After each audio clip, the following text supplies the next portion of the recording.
Hey guys, it's Refqah and today we're going to be doing a teacher video which is long overdue. I've wanted to do this for some time now, but I do know that obviously not everyone's teachers and not everyone wants to see a teacher video, but I so badly wanted to do this, and these are going to be things that you should know about teachers if you're going to become a teacher or what it's like to be one. So heck go.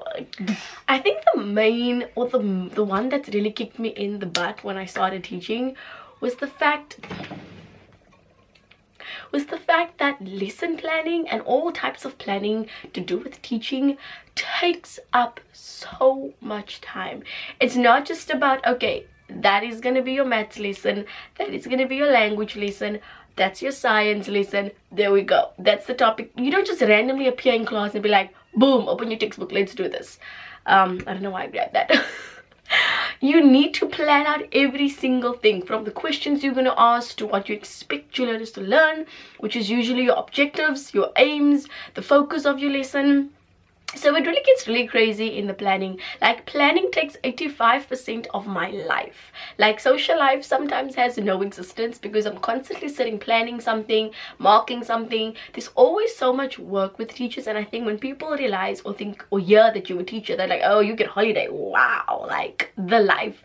Not the life, because when we are working, our weekends, after school, when we leave work, we don't leave work at work. We take work with us home. When we have weekends, we take work with us home. At the moment, it's Saturday by the way, I've been sitting since Friday with planning and assessments and exam papers and marking books, and I have still so much things to do today, and I so badly wanted to finish it because I really wanted to have this weekend to myself. But unfortunately, that's not what life has entailed or in store for me this weekend. So guys, just keep in mind that when you're a teacher, no time is yours. Everything that you need to know. Bathroom breaks does not exist. Now, if you would have told me 5 years ago that when you needed the bathroom, you couldn't go because you just can't leave a bunch of like 40 odd learners alone. Like, if you would have told me that when my bladder says we need to go, I need to be like, no, like it's not even like a joke. It's like you're busy teaching and all of a sudden you need the bathroom, and that moment you just so badly want to be like, guys, just, you know, continue your work, I'll be with you in a moment. Like, give me 1 minute, let me go express so that I can come back and be vibrant again. No, unfortunately, that's not how reality works. Like, if you have a lesson, if you have a class, you need to wait. Now, I personally have to wait about 2 hours before I can go to my bathroom breaks. I'm someone that I drink coffee in the morning as soon as I get into my class, and as soon as I drink a liquid, it needs to come out. Like, give me 5 to 10 minutes and I need the bathroom. I've literally had to train myself as a teacher to say no to my body, and for 2 hours straight I have to continue teaching my maths or language lessons, and I have to continue going on and just be my vibrant, energetic self and not be like, you guys need, like, I can't be that kind of person. I need to keep going, you need to just keep persevering.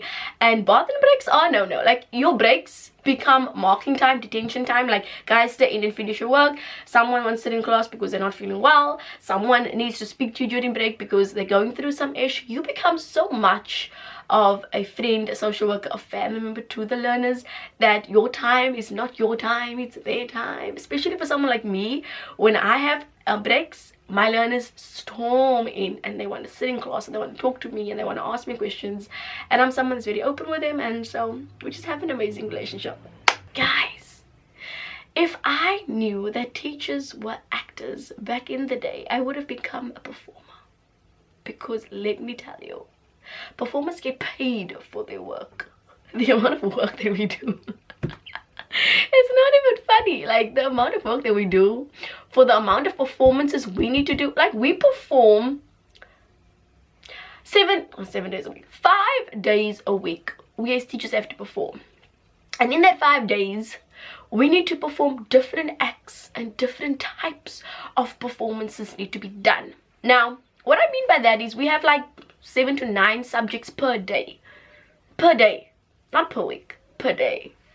And if you are someone like me that's a classroom teacher, you teach everything. from the maths, science, art, everything. And every subject needs a different persona. Personally, for me now, I need a different persona. When I'm doing language, I change my accents like it's nothing. My learners giggle, we have some fun. It's just expressive, and for me it's fun because my kids are having fun, I'm having fun.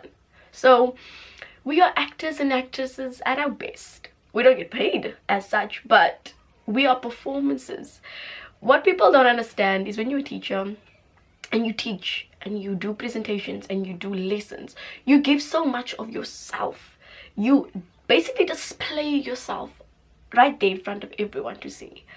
And learners, they take because they need to take, and they need to learn, and they need to grow, and they need to prosper. And we give and we give and we give, and it drains one. It really drains you, I'm telling you. It kills me, especially because I'm such a like talented actress. And at the end of the day, you are the actress and the teacher and the psychologist in your class. And however you perform, if you are like, hi guys, that's the attitude and the environment you're going to create within your classroom, between those four walls. If you're going to go in there like, hey guys, like they're going to feel like that. So the way you portray yourself and the way you project your lesson and excite your lesson and amp your lesson up is how the learners are going to feel for that subject, for that learning area, and just for school in general. Anyway, let's keep on going. You need to keep in mind that you are working with young children. It could be ages 9 to 10, 11 to 12, like 5 to 6, 7 to 8. Like it could be any age group, 13 to 14, like much older teenage learners.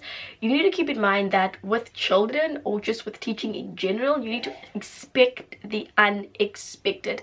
And I've personally learned this from experience. You go in and you plan out this excessive lesson, everything from the steps to the walks to the words that are going to come out of your mouth, the way your body posture is going to be, what you're going to say, what you're going to feel, how you're going to make them feel, everything laid out in your lesson plan. But let me tell you that no matter how point to point your lesson plan might be, no matter how direct and step by step it may entail, no matter how much detail you put into it, understand this, that when a child decides that they are going to do something that they're not supposed to, like look out of the window, like decide to have an argument, fight, just be distracted because there's a bird by the window, you as the teacher, the actress, you need to somehow bring it back. You have to also teach in the moment. Like you can't expect things to go as planned, unfortunately. And it's sad because we sit for hours doing these lesson plans and nothing ever works out the way we want it. So it sometimes feels pointless, but it's really not. You know what I mean? Let's keep going. Guys, if you can think it, best believe it can happen.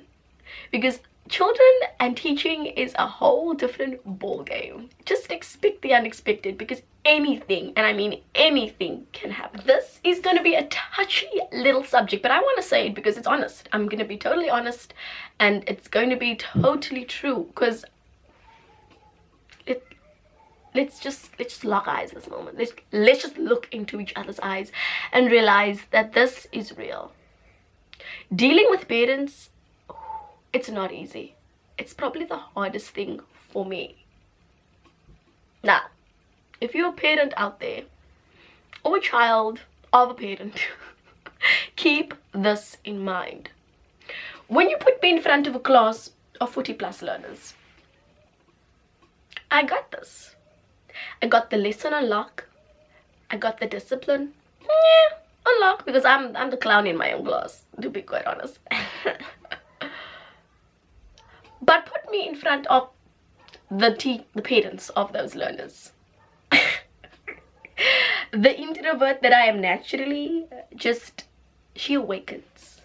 I literally get sucked right into my own body, like I'm not there anymore. Like I literally want to be invisible at that point.